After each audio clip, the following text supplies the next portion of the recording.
હવામાન વિભાગે કરી ખતરનાક આગાહી, આગામી 3 કલાક ભારે. ગુજરાતના હવામાન વિભાગ દ્વારા આગામી 3 કલાક માટે તાત્કાલિક વેધર બુલેટિન જાહેર કરવામાં આવ્યું છે. ઉત્તર ગુજરાતના વાતાવરણમાં અચાનક પલટો આવતા ખેડૂતો અને સ્થાનિક રહીશોમાં ચિંતાનું મોજું ફરી વળ્યું છે. હવામાન વિભાગની આગાહી મુજબ આગામી થોડા કલાકોમાં ઉત્તર ગુજરાતના વિવિધ જિલ્લાઓમાં હળવા વરસાદની ઝાપટા પડી શકે છે. આ વિસ્તારમાં વરસાદની શક્યતાઓ છે.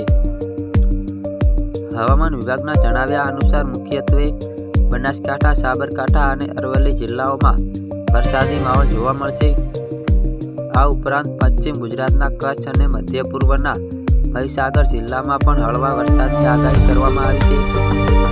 આ વિસ્તારોમાં ગાજવીજ સાથે છૂટો છવાયો વરસાદ પડવાની સંભાવના છે.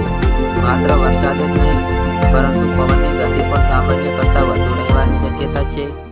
આગાહી મુજબ વરસાદી માહોલ દરમિયાન અંદાજે 40 કિલોમીટર પ્રતિ કલાકની ઝડપે પવન ફૂંકાઈ શકે છે. વાતાવરણમાં આવેલા આ અચાનક ફેરફારને કારણે ઉનાળાની ગરમી વચ્ચે લોકોનો આંશિક રાહત મળશે, પરંતુ ધૂળની ડમરીઓ ઉડવાની પણ શક્યતા છે. ખાસ કરીને ખેતીના પાકને લઈને સાવચેતી રાખવા અને વીજળીના કડાકા ભડાકા વખતે સલામત સ્થળે રહેવા તંત્ર દ્વારા સૂચના આપવામાં આવી છે. આગામી 3 કલાક માટેનું આ વેધર બુલેટિન સમગ્ર ગુજરાત માટે મહત્વનું સાબિત થશે. ગુજરાતમાં ભર ઉનાળે હવામાનમાં મોટો પલટો આવ્યો છે.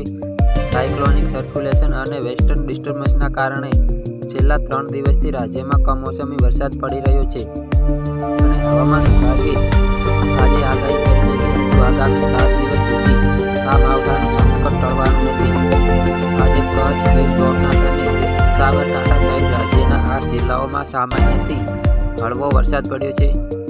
છેલ્લા 24 કલાકની વાત કરીએ તો સૌરાષ્ટ્રના વિસ્તારોમાં 41 મીમી સુધીનો વરસાદ ખાબક્યો છે. ખાસ કરીને ગીર સોમનાથના ઉના અને ગીર ગઢડા પંથકમાં તો રસ્તાઓ પર નદીઓ વહેતી હોય તેવા દ્રશ્યો જોવા મળ્યા છે. ગીર ગઢડાના